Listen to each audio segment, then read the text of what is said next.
So, who better to break down the CELTMAN Extreme Scottish Triathlon than a bloke with a distinctly English accent?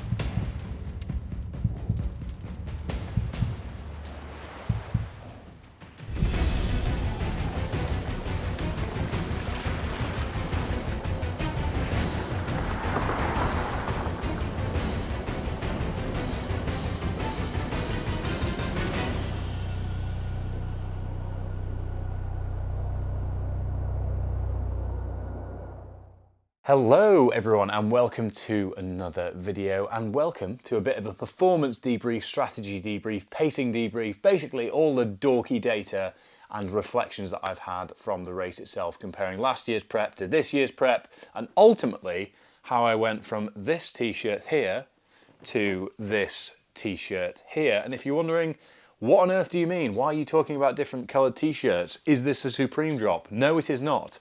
And if you don't know the answer to that question, I would go back and watch my previous video that takes you through the race experience itself in 4K. So enjoy. If you have seen that video, first and foremost, thank you very much for all of your support. Landed really well. We were really pleased with how it came out. Huge amount of time, planning, effort, prep and execution went into making that happen from a video perspective as well as a race perspective. So it's great to see that it's landed well. We were really pleased with it, and I think you guys are too. So thank you for all the likes, comments, shares, etc. It's very much appreciated. On that topic, if at any stage you do enjoy this video, please do drop it a like. Please do make sure you hit subscribe if you have not yet already, and drop a comment with your thoughts and feelings. Today we are going to go through, consulting my whiteboard, last year breakdown swim, bike, run in terms of what went wrong. Last year I think there are a few things that I could have done better. I'll break down the times, I'll break down what I thought I could do better this year.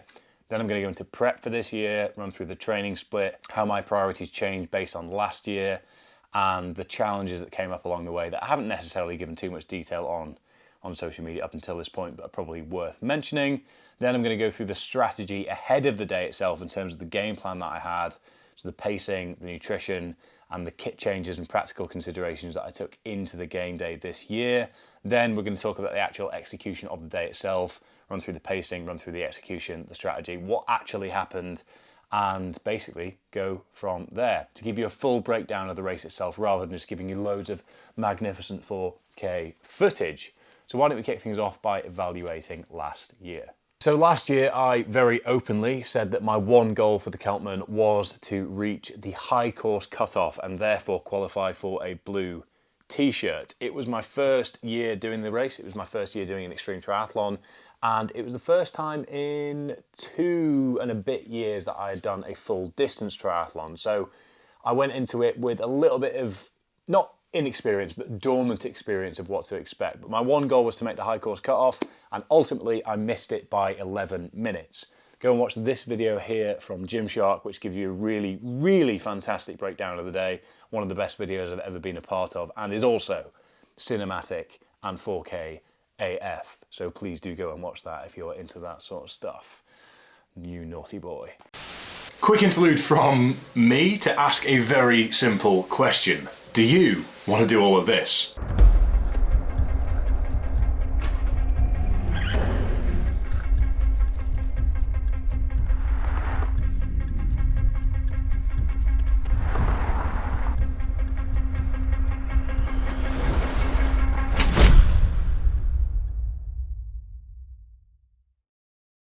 Well, if the answer to that question is yes, then I have some fantastic news. As at Omnia Performance, Johnny and I's coaching business, we have you covered across the board for all of your hybrid training programming requirements. And even more excitingly, we have 3 new training programs going live as of tomorrow. Each of the new products is a coaching subscription focused around rolling 6-week blocks with a clear focus for each. These 3 programs are going to be run through Fitter, where you'll have clear visibility of your training as you work through it, community interaction, exercise instructional videos from Johnny and I, questions being answered from Johnny and I, alongside key metric tracking over time, leaderboards, challenges, you name it. We've got big plans for this, with the intention to get this community, the group training community, together for in-person events in the future. watch this space. You will also have access to PH Nutrition's Hub, which is basically a one-stop shop for all things nutrition, from real noddy basics to real top-end performance nutrition, with some collaborative content that we've worked on together for you to optimize your hybrid performance nutrition. Whatever your ability, one of these 3 training programs will develop you as a hybrid athlete across the board, across a range of disciplines, and that's ultimately why you're here, isn't it? These programs are perfect for those of you that might not necessarily need the specificity or detail that goes with one-to-one Omnia performance coaching, or from a cost point of view, it might just make more sense for you. So I'll keep the explanation brief, as you can head to the top link in the description to find out more through the website. But first up, we have Hybrid 101. This is for those of you that are relatively new to both lifting and running and have a desire to continue your fitness journey progressing in both. Number 2 is Hybrid Performance. This is for those of you that are wanting to become hybrid athletes and to build some confidence towards setting more specific performance goals with a clear focus on running and lifting. But there's top end strength in there, there's hypertrophy work in there, there's speed work, there's tempo work. There's a variety of endurance disciplines built in, as well as some metcons, etc. It's very varied, but the clear focus is on strength work and running. Number 3, and in our opinion, the most exciting one in Omnia Apparatus, prepared in all things. Quite simply, this is for those of you that want to become hybrid AF and develop yourselves across a range of disciplines, as your coaches do. Johnny and I, this is the way that we train, and if you want to train like I do on a regular basis, this is the closest way that you can do that in real time, day to day. Thought I'd get all up close and personal to say, 1, thank you very much for putting up with a rather talky interlude amidst a rather talky video. Number 2, thank you to those of you that have already signed up for the new training programs. Very excited to have you on board and look forward to working together. Number 3, for those of you that haven't yet signed up, what are you waiting for? / do please go and check out the top link in the description down below. And fear not, if you don't want to get started from tomorrow, you've got other training plans at the moment, etc. You can jump in at any stage. These programs are all designed for you to be able to jump in whenever you see fit, and we can work together from then. So thank you very much, and back to the video. So what I'm going to do is simply break down swim, T1, bike, T2, and run, so we've got some context for last year. So swim was 1:15:44 last year. What could have been better? My sighting could have been better. My rhythm could have been better for my overall breathing and familiarity with breathing on the same side. A few mistakes by spending too much time in the pool breathing on both sides. My bad. Number 3, my familiarity with neoprene gloves could have been better, because it definitely changes the way you feel your way through the water, which is ultimately what swimming is all about. And then number 4 was my overall pacing and execution could have been better. So some clear things to take into this year. T1, nothing really that dramatic to report, took us 9 minutes and 12 seconds. Some of my kit was a bit sticky in the wet. We didn't have a seat. We didn't have a clear packing strategy, so it was grab, put on in sort of an order. And basically we could have been a bit slicker, simple as that. Onto the bike, 7:37:52 was my time from last year. And the mistakes I made, didn't piss myself on the bike, so lost about 8 or 9 minutes to getting on and off because I'd had too much caffeine and was kind of flushing my system out a little bit. Number 2 was resupplying only from the car rather than having more stuff on my person to sort of change over as I go. Number 3, my kit management meant that whenever I was taking arm warmers and gloves off, because I was only in a tri-suit last year without any bigger pockets, I had to offset a lot of stuff to the car, which meant that there were big gaps, meant that it was always a little bit difficult to manage heat. If it started raining, I was getting cold and I didn't have my gloves, etc., etc. And overall, I probably lent into the comfort, so sort of point number 3, I lent into the comfort of stopping and resupplying at the car a little bit more than I should have done. So my overall elapsed time versus moving time, the disparity between the two is a bit bigger than I would have hoped for. Data from last year on the screen for you here, and elapsed time on the screen for you here. So not a massive amount of time, and ultimately could have been better. Moving into T2, big lessons for the support team, as they were a few minutes late to T2. They had to burst themselves to get there with my bag. Other than that, put the bag on and crack on. So T2 for me last year was 7:29, and a big lesson from that was actually have less stuff in my trail bag at T2, because the mandatory high course kit you only need at T2A, and there was probably a bit much in that. So I had 2 hours and 8 minutes to get to T2A on time, and that was my sole goal. Challenge with that section of the run was I had 19k in my head. A few of the marshals said 17k. I asked them point blank. They said 17. I changed my pacing rather than sticking to the plan. And then the unfamiliarity of the course, knowing when to push it, when to scale it back, meant that I ultimately missed the high course by 11 minutes. So I was pretty gutted. That meant I only qualified for the white t-shirt rather than the blue one, and finished the run overall in 6 hours, 21 minutes and 37 seconds, with my overall time last year coming in at 15:31:54. Okay, so let's break down prep for this year with everything I've just said borne in mind. This was generally what my training split looked like, but obviously it was variable on work commitments, demands of day-to-day life.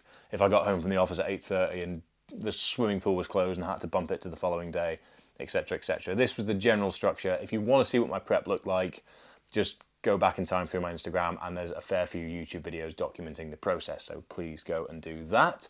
But generally speaking, Monday morning, heavy lower body session. Monday evening, big gear turbo session. Tuesday morning, heavy upper body session. Tuesday evening, hard effort swim intervals. Wednesday morning, swim intervals and drills. Wednesday evening was generally an easy turbo into a sub-threshold run, or a run around the Pentlands, which are the hills local to me, just to get my hill legs turning over. I was generally alternating every second week there, so about 45 minutes on the bike into those running sessions, whether it was on the hills or on the flat, alternated week by week. Thursday morning would be sort of higher volume intervals, so a sort of 4x500 situation, and then Thursday evening would be a full body strength session. Friday morning would be my volume swim, so that's where I do a continuous steady swim between 2.5 to 3.5k in the pool or in the open water. And then Friday evening would be either A, a list run, or B, a tempo / sub-threshold effort level turbo session. Again, alternating week by week, but more often than not I was doing the turbo session because the bike was ultimately one of the key priorities for this year. Saturday was then, to start with, long bike rides that then became long brick runs, and then to start with I was running lists work on Sundays as well, but as we got about 8 weeks out I just stopped doing all that running on the Sunday to prioritize recovery, because again the bike was where this race was a priority for me. Sunday I'd occasionally do a leisurely open water swim and practice sighting, practice breathing and rhythm, but generally Sundays were rest for me. In terms of priorities, get better in the water, get out of the water quicker, so swim more often. I increased the frequency, reduced the volume of each session, and basically swam more often on a day-by-day basis. That made a massive difference. And get used to the neoprene gloves. So what did I start doing? 6 weeks out, I was doing all my pool swimming in neoprene gloves for specificity. Second big priority, get better on the bike. I'm 93 kilos, obviously power to weight ratio on a course with 2,500 meters of elevation gain is going to be critical, but I'm at a fairly big disadvantage being heavier with the weight training to contend with as well, with the sort of disproportionate mass of the weight training, meaning that leverages and things are difficult on the bike. But I signed up to do this. This is how I train. I'm not complaining. It's just a consideration to bear in mind. So basically get as comfortable on the bike as possible, which means spending time with bike fitters, changing things on the bike, changing crank length. Biggest change I made that made a massive, massive difference was going from 165 cranks to 155. And a fantastic analogy from Doug and Elliot at Edinburgh Bike Fitting was, in a squat position, you're weakest in the bottom and you're strongest at that sort of final lockout stage. And 155 cranks versus 165 cranks basically put me much closer to that powerful lockout position in terms of my cadence and position, whereas 165 was almost pulling my knees up closer to my hips, which meant that I was a bit weaker and losing power at the top. That change made a massive difference on the hills, allowed me to really spin out in aero position into headwinds and things, so that was a big change. So to summarize, get better on the bike. Then number 3, I kind of really reduced the running volume, really kept it to a bare minimum just to be able to get from T2 to T2A and then have the capacity to go up onto the high course or the low course and see it through. But bike and swim were the priority, and then maintaining as much strength as I could. And it's important to mention that in April, I lifted the Dinnie stones. So the strength work was really quite specific to them, a lot of systemic stress and pressure with that, and that was part and parcel of it. So priorities were Dinnie stones, and then into massively ramping up swimming volume, improving the bike and kind of settling the run. Reduced the overall lifting work as we were getting closer and closer. About 4 weeks I went into bare maintenance mode, and all throughout this I was in a pretty minimal calorie deficit, but steadily bringing my weight down and getting leaner as effectively as possible. A few challenges thrown in along the way. Things are going well commercially, which I don't want to make seem as a bad thing, but that means that there's a lot of firefighting, there's a lot of things that I'm getting pulled into on a day-to-day basis that are unpredictable. And I can honestly say when I worked a predictable 8 till 6 job, it was much easier for me to structure in and work around my training. Whereas now that I've got to sort of run everything myself, my income is dependent on my outputs, etc., it's very difficult to prioritize and easily slot in training as effectively as I used to be able to when there's things that seem pressing, very prioritized, and you need to get to them straight away. They're right in front of you. So if I'm at the office, it's hard to leave and get to the gym. It's, I'll do it later, I'll do it later. And I got into a pretty bad habit of occasionally bumping things too late in the day and then really not enjoying the sessions.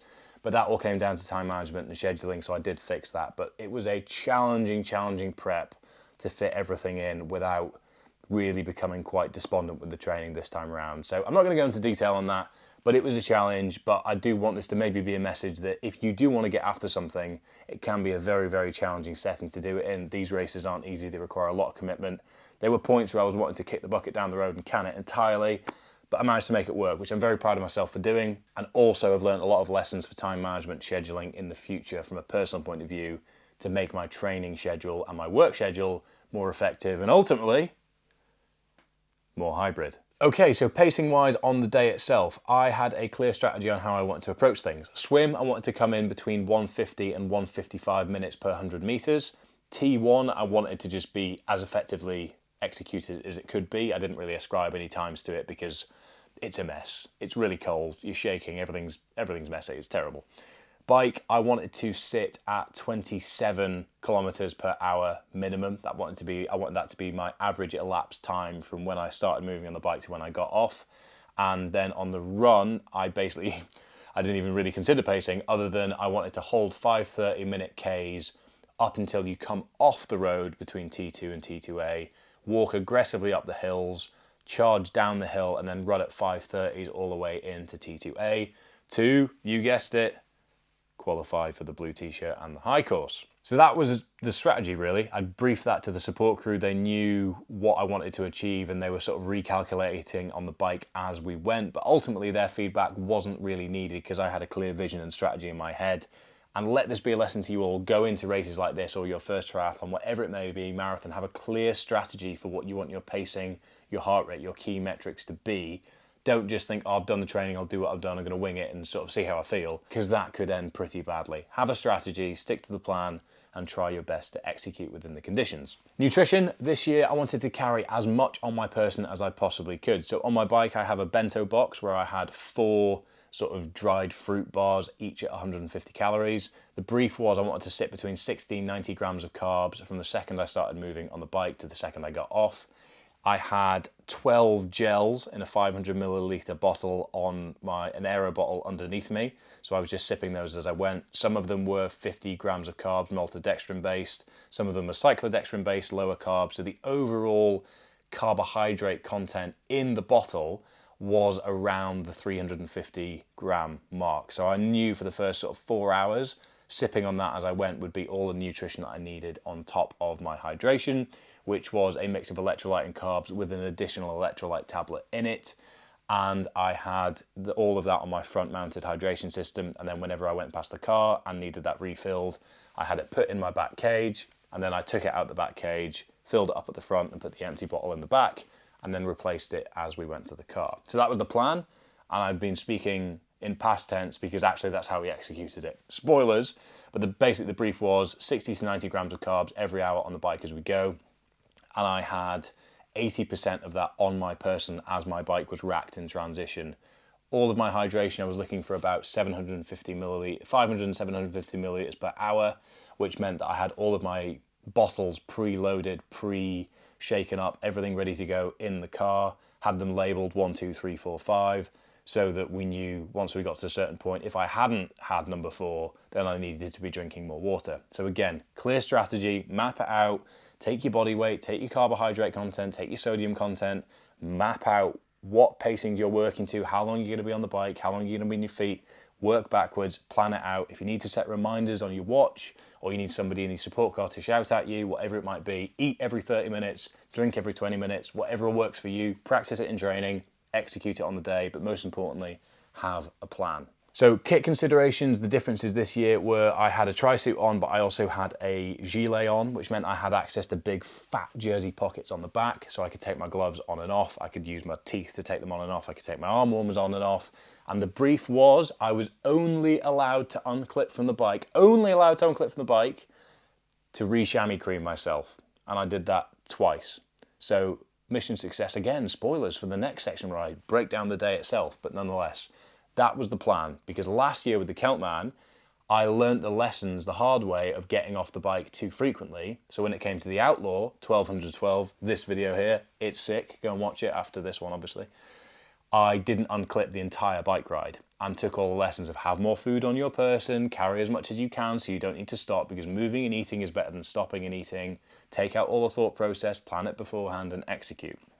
So kit considerations, a few small changes. Gilet on, chamois cream aggressively in T1, so I need to do that less often because now that I'm pissing myself, I piss all my chamois cream away. I'm not even remotely ashamed to say because of this bad boy. And that was it really. All the kit was largely the same, other than I had a broad selection of optional cycling kit in the car ready to go if I needed it because the weather was so horrendous this year. So execution and breakdown of the day, let's go through it. The swim came in at 1:05:16, which is 1:54 per 100 meter pace, which is 1 second under the top threshold that I set myself, so happy days. I'll read out my Instagram caption here. So 10 to 12 degrees water, which I reckon in the middle dropped to about 8 or 9. It was really cold in the middle to the point where I felt my hands get freezing through neoprene gloves, which has never happened before. Unfathomable amount of jellyfish. I cannot put it, it was like swimming through a bowl of Rice Krispies if the water was the milk and the jellyfish were the Rice Krispies. It was absurd. And then a big scrap with other swimmers at the end to get into T1, but mission success, happy with that, good swim. Especially considering the fact that the swim was due to be shortened the night before because the chop was going to be so bad. So a tough swim, but the first swim that I'm really truly happy with in a full distance race. T1, 7:47, so we shaved about 90 seconds off there. Clear plan, well executed. The challenge this year was that my hands were completely frozen up, my feet were completely frozen up and swollen, so I couldn't put on my own cleats, I couldn't really pull anything on, so I needed more help this year than I did last year, but even with that, we were quicker. So bike, 202 kilometers, 7:32:16, so not a whole lot quicker, but quicker in much, much tougher conditions, so a big win for me there. A lot of the priorities and the work have paid off. Average speed came in at 26.8 kilometers per hour, so 0.2 below where I wanted to be, but given that the conditions were the worst they've ever been in 10 years, I'll take it. As I've said here, my one aim was just to work at my planned race place and only allow myself to get off to re-chamois cream and keep all support moving whilst I was on the bike, rather than last year I was getting on and off and losing time there. Few psychological slumps along the way, weather beat me down and left me worried that I hadn't done enough, and that even with everything I'd done, all the changes I made, the circumstances and the context meant I wasn't going to be able to get to the high course on time, which would have been really disheartening because knowing that I'd done my best and still not made it would have been quite a tough pill to swallow, I think. So came into T2 a bit sapped after a really, really tough day out on the bike, toughest in 10 years of the CELTMAN, 2,500 meters climb, 202 covered, 7:32:16. T2, 6:04, again, pretty steady, few lessons from last year, a little bit less in my bag, had to put my waterproof on, had to change my socks, change my shoes. Again, my hands weren't properly working, so needed people to tie my shoelaces, change my socks, which added a bit more time than needed, but no big loss. Run overall was 6:05:06, and I had a clear strategy to get from T2 to T2A, as I said. First kilometre was kind of 6:30 pace because I'd stupidly left my arm warmers on under my waterproof, so I was getting way too hot. Had to take my bag off, had to fumble them off and get them away, so I lost about a minute there. Then we successfully held 5:30s to the road, successfully, aggressively walked up the hill and ran the few opportunities that we had. Again, it's quite well shown in the YouTube video, so you can see how that unfolded. Then you come to an aid station, got as much food in me as I could at that point. They had some cinnamon rolls, magnificent at that stage in the day. Tanked it downhill, then got a few things out of my bag and gave them to Craig just to reduce overall weight. And then basically held 5:30s the whole way through, other than one or two uphills and one section where I just wanted to walk at a sort of 10-minute per K pace for a little bit, just to sort of refresh my psyche and be like, right, we've got 6K to go, let's do it. And that is what happened. Came into T2A with about 11 to 15, I'm not exactly sure, 11 to 15 minutes to spare.